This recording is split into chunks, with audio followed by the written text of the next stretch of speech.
According to WHO, the tobacco epidemic is one of the biggest public health threats the world has ever faced, killing more than 8 million people a year, including around 1.2 million deaths from exposure to secondhand smoke. Among adults who do not smoke, secondhand smoke causes nearly 34,000 premature deaths from heart disease each year in the US. Adults who do not smoke and are exposed to secondhand smoke increase their risk of developing coronary heart disease by 25 to 30%. Smoking cigarettes can have a harmful effect on the individual who abuse it and the people who are in around them. I have witnessed someone who medically allergic to cigarette smoke that requiring her to further major surgery. She's not a smoker, but because of the selfishness of people randomly lighting up the cigarettes, since then, I have done extensive research on the subject of dangers of secondhand smoke. I will begin by telling you about the reason to ban smoking in public places and the issues related to smoking. Smoking in public places does not only affect the smoker negatively, it also violates a non-smoker right to live a healthy lifestyle. Secondhand smoking is not completely associated with the individual. The severe impact of smoking in public have a concrete, measurable, and sometimes lasting influence on other people's lives. People who do not smoke but are exposed to secondhand smoke, it's the combination of smoke from the burning end of the cigarettes and the smoke breathed out by smokers, experience an increase in their risk of developing heart disease. Adults who do not smoke can get coronary heart disease, stroke, and lung cancer through secondhand smoke. Infants and young children are particularly vulnerable to the health effect of secondhand smoke because their bodies are still growing. Secondhand smoking exposure is firmly associated with unfavorable health effects. While the exact degree of harm is unidentified, a recent study published in the medical journal Circulation reviewed 13 studies from around the world and discovered that prohibiting smoking in public places can reduce heart attack hospitalization by up to 36% over time. Regardless of geographical location, clearly it's become increasingly more difficult to make a case that secondhand smoke caused no measurable injury to the breather, especially over time. Cigarette butt accounts for millions of pieces of litter annually and distract from a location aesthetic.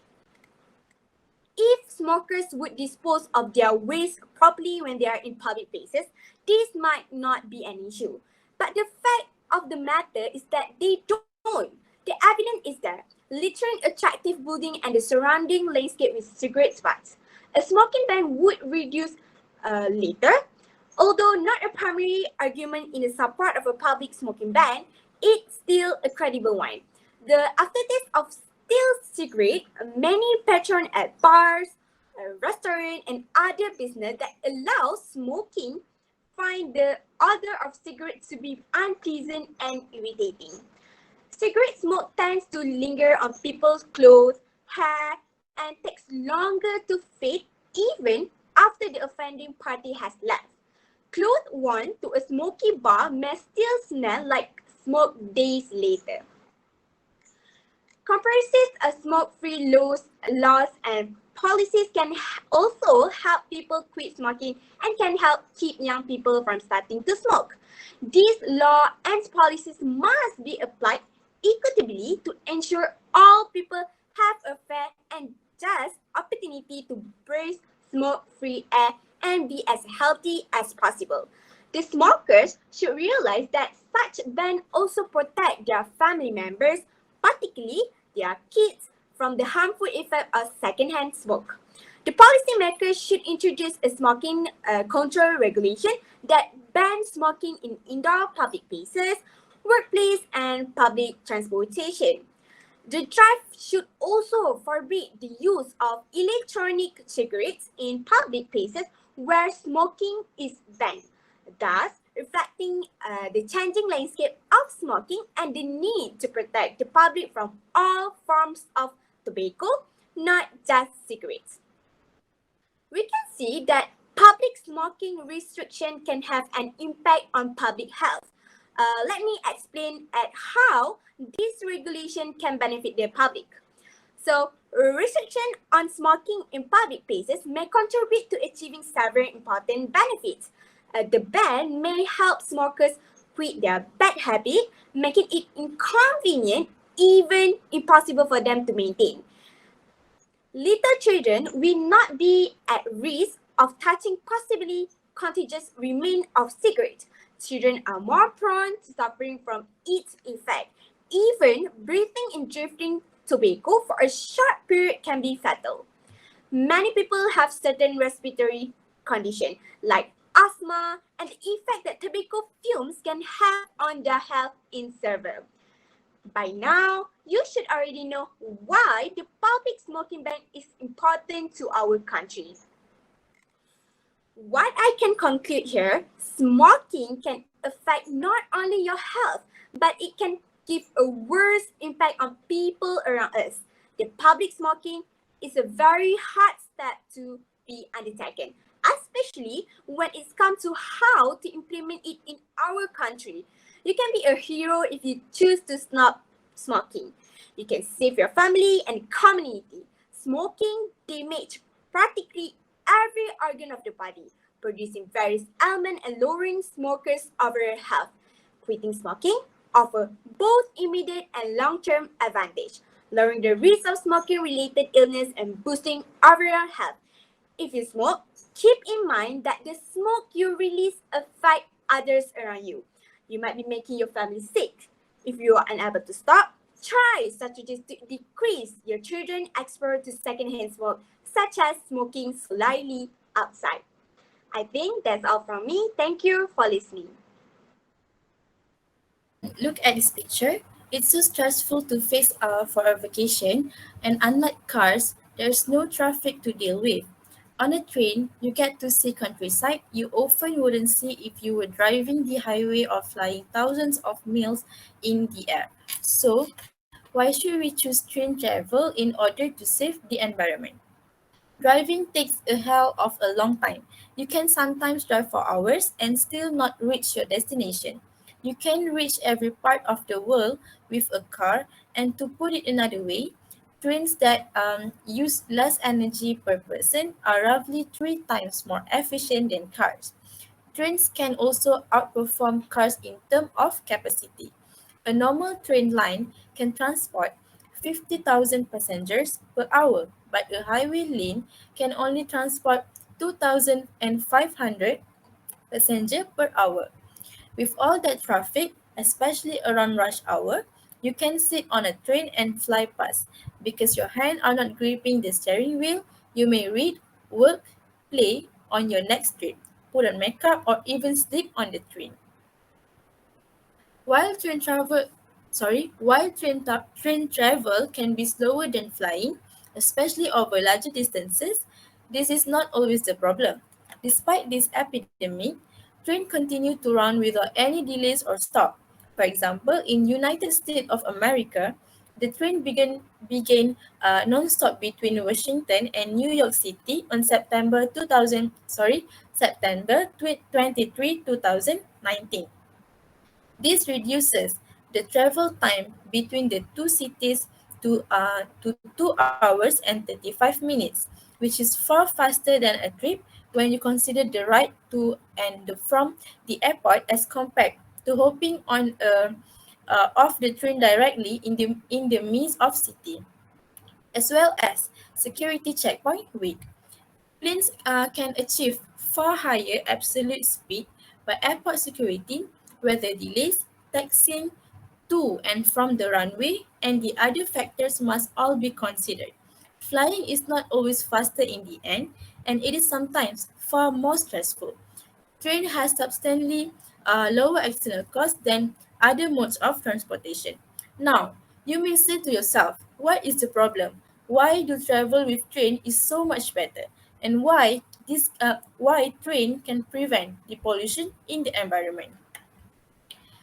Traveling by train or rail is the most pleasant and environmentally friendly mode of transportation. Train travel emits 80% less carbon dioxide gas than driving or using any other mode of transportation. There are several nations where rail transportation accounts for under 3% of greenhouse gas emission.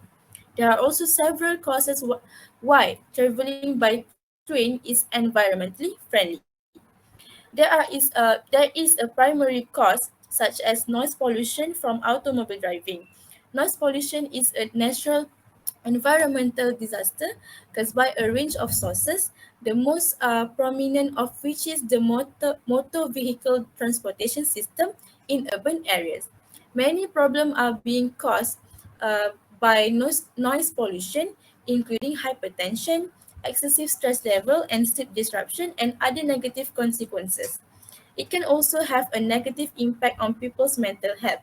You may completely escape this noise pollution by taking the train. Hence, in many nations, considerable steps are taken in other modes of transportation to reduce noise pollution. Okay, trains now also control entirely on electricity around the world to avoid air pollution produced by other modes of transportation gas emission. And air pollution caused by a rise in the number of cases of poor quality. Many diseases are readily caused by the air pollution. For example, lung cancer, many irritation, asthma, and several cardiac issues are examples of illness caused by air pollution.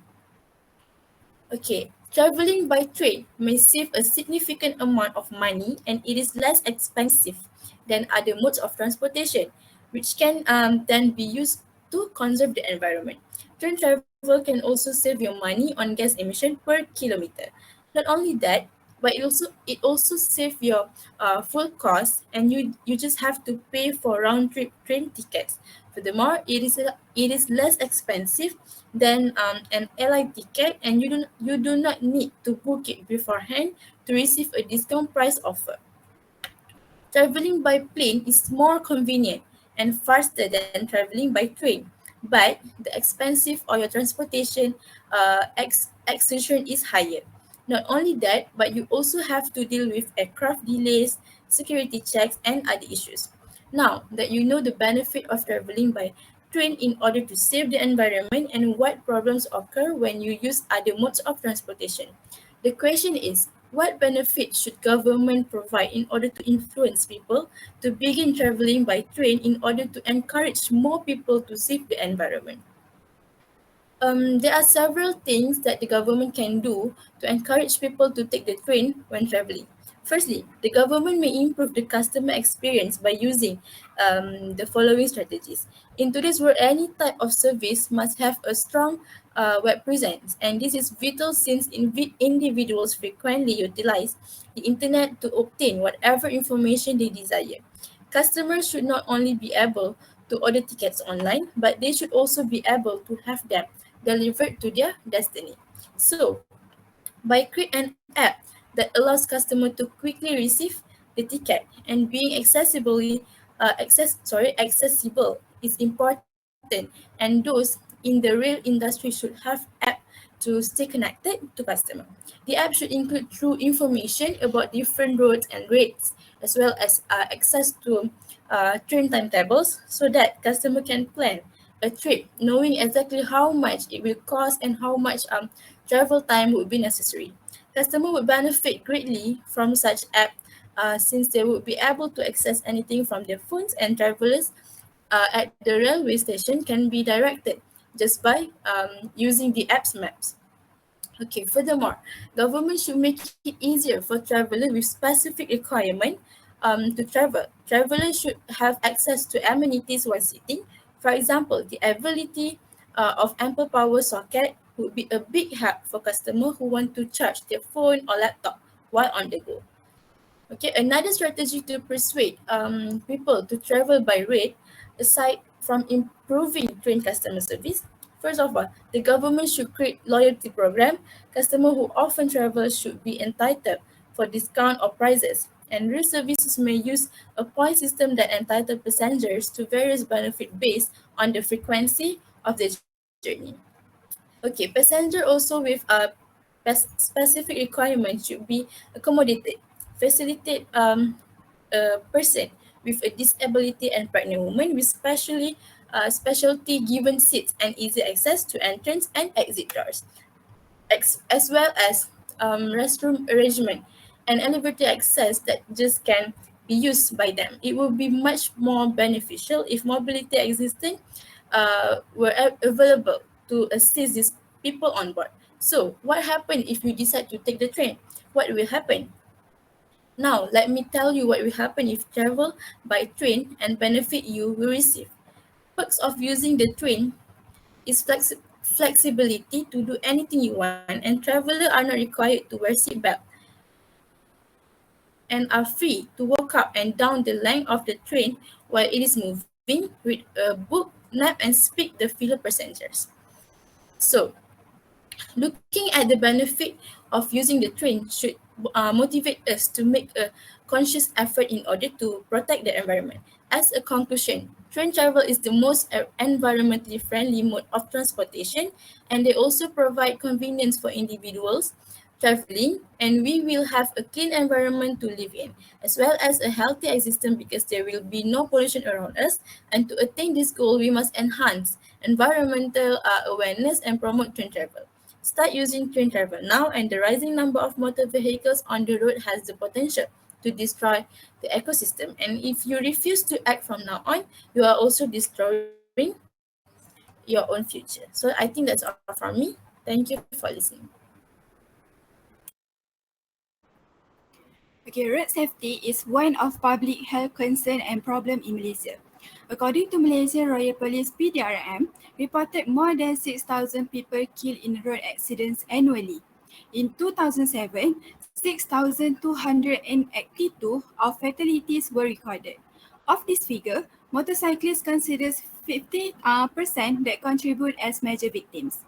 Many researchers indicate that the major cause of death involving motorcycle users due to serious head injuries because not wearing helmets.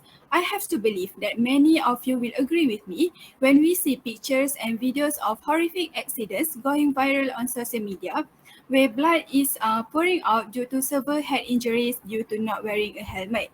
Did you know that wearing a helmet properly can reduce the risk of head injury by up to 70% and reduce the risk death by 40%? The percentage is shared by More Traffic Investigation and Enforcement Division based on the World Health Organization data.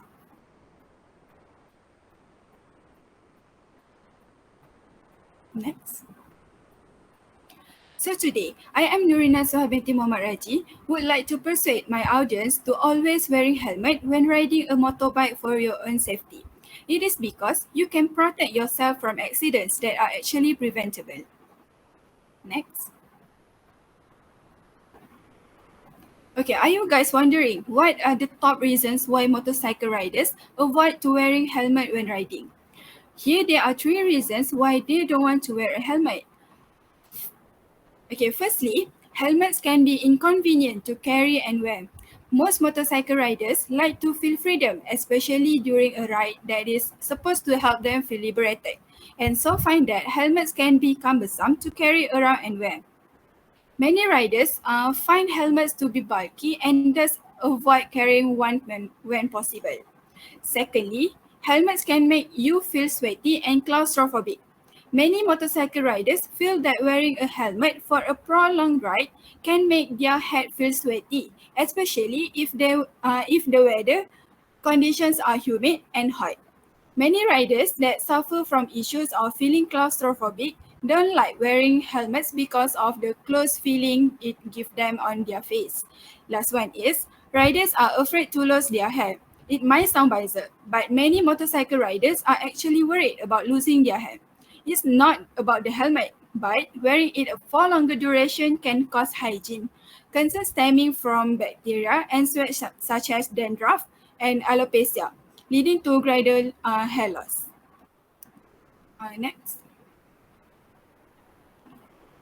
According to the problem that I have been listed out, what are the solutions for the riders who do not want to wear helmet when riding? Okay, the first solution is you can use the hackett riding jacket when the helmet is not in use to carry it around effortlessly. This range of jacket can be converted into backpack, enabling the rider to carry his helmet, glove, and goggles with ease when not riding. Okay, second solution is, uh, sorry, second solution for prevent sweaty and claustrophobic, you can get yourself a customized helmet made from breathable internal fabric that keeps you from getting sweaty and give you full head protection while making room for your claustrophobic. Okay, there are many different materials helmets can be made of, but the two most common shell materials for folding bike helmets are RPS and polycarbonate. Okay, which one is better? It depends. On a high level, polycarbonate is more expensive, flexible, softer and lighter. Conversely, ABS is much cheaper as well as harder, heavier and more brittle. So, if you want a helmet that's thin and light, you are much more likely to find that it an polycarbonate shell. Okay, the last solution is you need to ensure your helmet is made from good quality material like polycarbonate so that the fabric doesn't react harshly with your scalp and or skin. You also can wearing bandana inside to cover your hair. Okay, next. Next, imagine what will happen to you if you do not want to wear a helmet. As you guys know, fatalities and severe injuries are far greater for motorcyclists who do not wear helmets. You will be hospitalized for an extended period of time, and you will obviously miss class, quiz, and examinations, all of which will have an impact on your career marks and grades. Worst of all, your semester may be extended. As I already stated, traumatic brain injuries can occur as a result of a head injury. TBI is nothing to take lightly. The effects are devastating and can permanently alter your life. Next, there are many good things will happen if you wear helmet. Next. Okay, next, there are many good things will happen if you wear helmet. Firstly, helmet is effective in reducing head injuries. Wearing a helmet helps to reduce the impact of an accident on your head. While riding motorbike, it's very likely that if you are involved in an accident, then the resulting head injuries can be fatal if you are not wearing helmet. Secondly, helmet will help to protect your eyes. A full face helmet covers your entire face, providing you to complete protection in case you go through an accident. This type of helmet protects your eyes from dark and high beam lights when driving your motorbike. Last one, wearing helmets save you from fines. Police traffic are on high alert to people who riding their superbike without wearing a helmet. You should thus wear a helmet to prevent your paying fines and spoiling your driving record. In conclusion, wearing a helmet saves your life and prevent major head damage. We can avoid head injuries while also saving money on hospital expenditures for treatment. So, I advise all of you to always wear a helmet when riding a motorbike. Last but not least, please wear a helmet and ride responsibly. Okay, I think that's all from me. Thank you.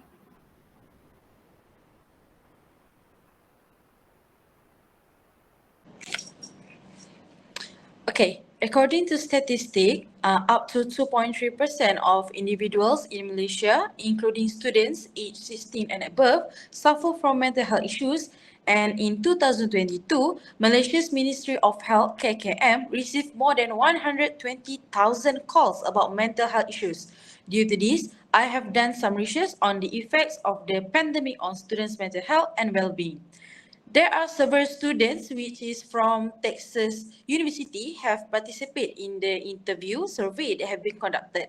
A total of 138 students out of 195 reported that the epidemic had worsened their stress and anxiety level and getting low marks in their exam results. Major stresses by some participants. So this is why mental health and wellness education should be included in the university curriculum. This is because it will help to raise awareness through mental health education, such as emphasize the significance of mental health at all phases of life. We can also immediately recognize it and allowing our loved one to receive appropriate care and recover faster. Next slide.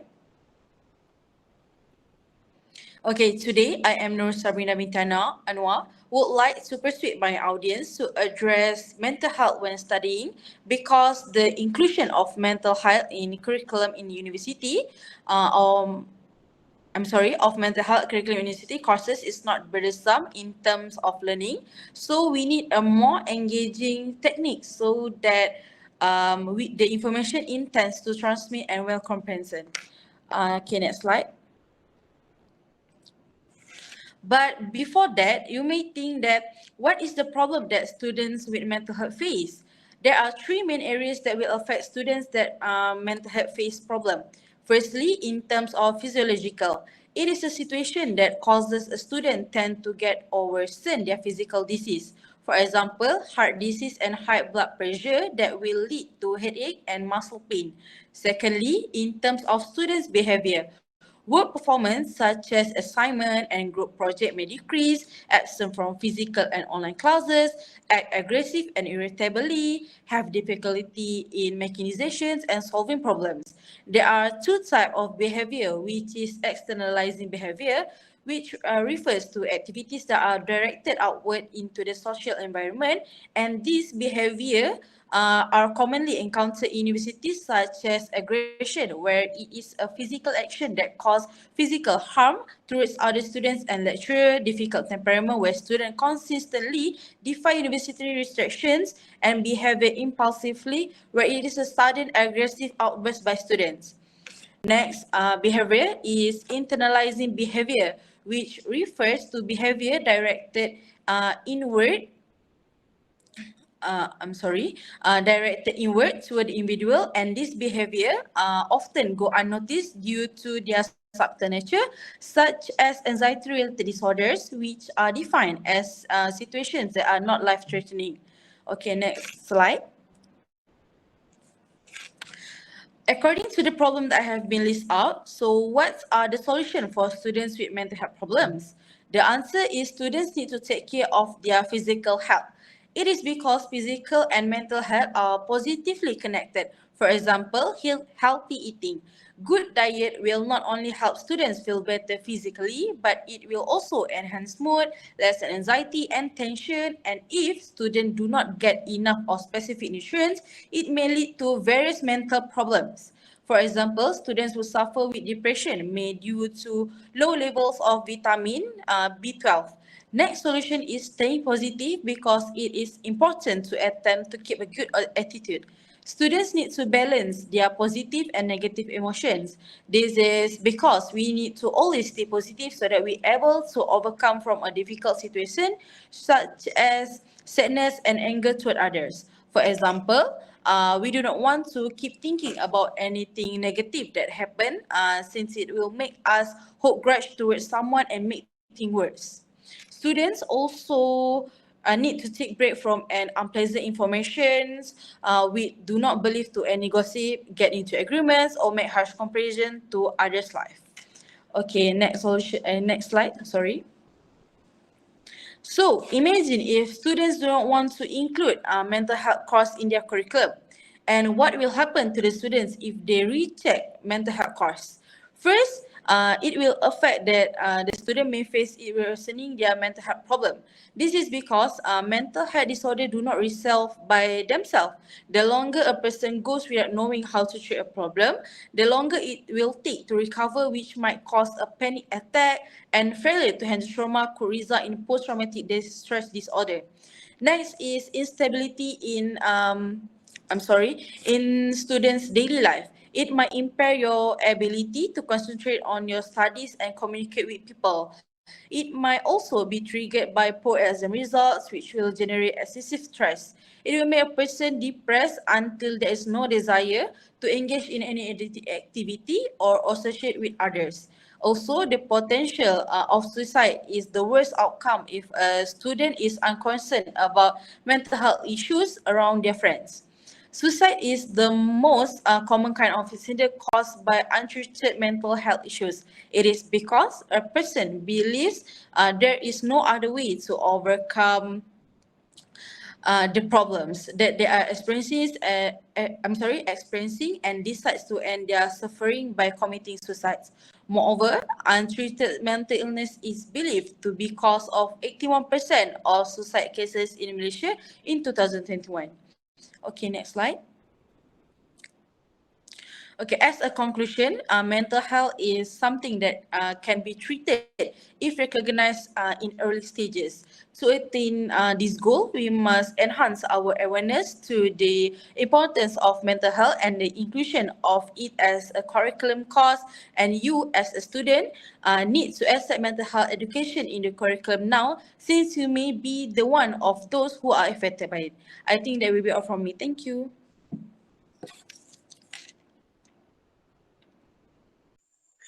Stop bullying, defend the bully. Feeling safe at school is important, but bullying completely destroyed the sense of safety.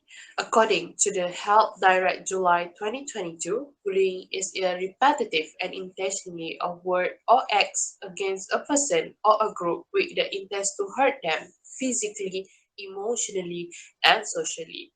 Typically, they aim the weakest and dehumanize the target. Bullying can occur anywhere, whether at school, work, home, online, or over the text of email.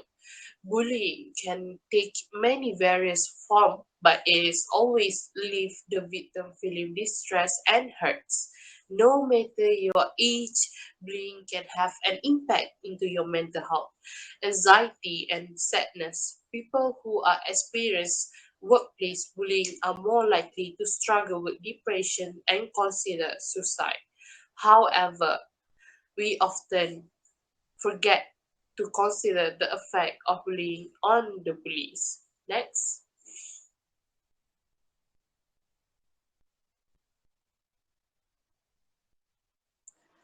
To start off, there is this story at my high school. There is a strict policy of bullying and violence. It's simple. Anyone found guilty of bullying is expelled. But this policy comes with a twist. Students who are expelled are sent to the Alternative Learning Center Coronization School, which serves students, not just the bully, all the students to have who have acted out in some ways. At Renaissance, students attend regular academic classes, but they also learn and taught a social skill. They learn why certain behavior, like bullying, is destructive, and they learn how to have a more positive behavior which impact in the learning environments. So what are the solutions to the problems? Next slide. There are solutions to the problems, my beloved friends. Explosion is definitely the eye-opener for the bullies and everyone else too. It is sends a direct message that bullying will not be tolerated while protecting the person who is being bullied. But explosions work only when the bullies are given a chance to reform. Through my school approach, Bullying become a better members of the school community after getting special help to develop traits like civility and respect. Imagine a world where every school had the programs. Think about it. Explosions is just about a short-term solution that center on the scaring student into a better behavior. And how effective is explosion anyway? When you remove one bully, uh, there's no guarantee that another won't pop up. Plus, the bully that is expelled from school is just wind up to another school and be someone else's problems. So, what can we do instead? Maybe we can embrace the lesson about bullying in the regular school, like classes in the English class or social studies class. This allow a chance for bully to have a reflex and learn what behavior is and is not acceptable and make a chance. That way, they can work more on those root cause, which might lead to the less bullying too. And of course, bullying will still happen from time to time, but instead of automatically expel the bullies, there should be a series of punishment with increasing severity, starting with contacting with the bully's home. So, next slide. Next slide. Okay, ladies and gentlemen, before I end this speech, let us recap what we have gone through. The value of the life of children should be overweight more than anything else. The harsher the punishment, the bigger the effects. The harsher the punishment, there should be less possibility of bullying and another life might be saved. It is not capital punishment and that is another issue. They will have to deal with painful consequences of bullying because they have been bullying the weaker without knowing the pain of sufferings. But first of all, I would like to make it clear that it is persistence bullying that should be expelled. I am not saying that bullying should be expelled right away. I agree with the idea that children who are bullying others are also the one who have issue with communications with other students and they should be given help and second opportunity. That's all from me. Thank you. When I mention vegetables, what are the first thing that comes to mind? Is it bitter or sour or sweet? And do you like vegetables? Are you sure that your body is nutritious even when you don't eat vegetables at every meal? According to my readings, certain genes may mean that vegetables taste more bitter for some people. The taste gene can affect how people perceive different flavor. Taste bud sensitivity decreases as we age. So even your most disliked vegetables could become your favorite one later in life. I also have a friend who doesn't like to eat vegetables like carrot and cabbage, but when she switched to coleslaw, which still has the same vegetables but with a little seasoning and mayonnaise, she admits she likes it. So I can say that this taste change can be changed with a sneaky idea and little creativity in your cooking. However, not everyone in the world prefer to be vegetarian. They may favor delicious non-vegetarian foods such as chicken, meat, fish, and so on over vegetables. Is there any difference between vegetables and non-vegetables? The fact is, even though some of the seafood and other vegetarians and other non-vegetarian dishes are nutritious, they will never be able to compete with the nutritional value of the vegetable. And that is why you should include vegetables in your meals in order to reduce the health problems. Next. To start, let me inform you about the current problem of nutritional deficiency, which should be a concern to you. Many people nowadays are unconcerned about their nutrient intake, and some intentionally avoid vegetables from their meals. I believe one of the issues that we are dealing with is the increase in nutrient deficiency around the world. According to the World Health Organization (WHO), estimate that 1.7 million deaths worldwide are connected to not eating enough fruits and vegetables.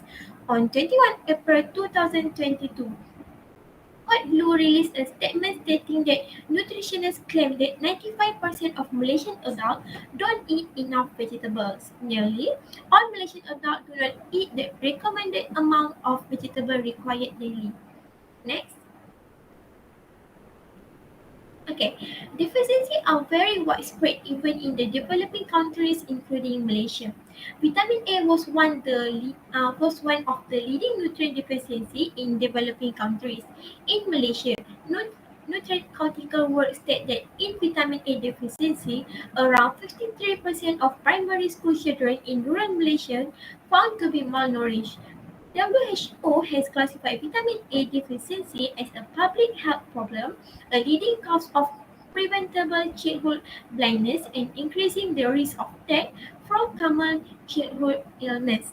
Even though you are aware of the consequences of nutrient deficiencies, I'm sure some of you find it difficult to maintain a balanced diet, and you might wonder, how can I know how much to consume to ensure that I avoid the health issue? Next. Let me explain. The best way to prevent malnutrition is to eat a healthy and balanced diet. Using the Health Ministry Malaysian Dietary Guidelines recommend, where you might consume your food based on the food pyramid they provide. For vegetable, eat steak at least 3 servings every day. This method should be implemented into your work circle or family rather than do it on your own. You may check for symptoms all over the internet. For example, if you have night blindness, that means you lack the intake of vitamin A. Don't think eating vegetables should be in a fresh form. You can take another alternative like dried, frozen, juice, or even a supplement form. Especially if you are pregnant, consuming vegetable is important for your baby's development, and the worst case could happen if you ignore it was miscarriage. It is also the first step to avoid stunting in children. Thus, I may say the advantage of consuming vegetables in your daily meals. In short, vegetables are a powerhouse of various nutrients, vitamins, and minerals. They not only help in increasing our metabolism, but also reduce the risk posed by various high-calorie food products. Different types of vegetables focus on different organs in your body. Therefore, the consumption of vegetables in our daily life maintains the development and the function of every organ in our body. They also fight deadly diseases like cancer, which are very common nowadays. One of the most important factors in living a healthy life is a balanced meal. The type of food we eat determines the quality of our life. Vegetables contain all the necessary proteins, vitamins, fibers, and other minerals that play a very important role in our life. Whether you consume other types of food product or not, it is important to include nutritious vegetables in your meals. Most of our health problems can be easily overcome with the help of vegetables. Therefore, vegetables play a very important role in our overall health and are very necessary. We must remember that a healthy population is the keystone of a healthy economy. That's all from me. Thank you.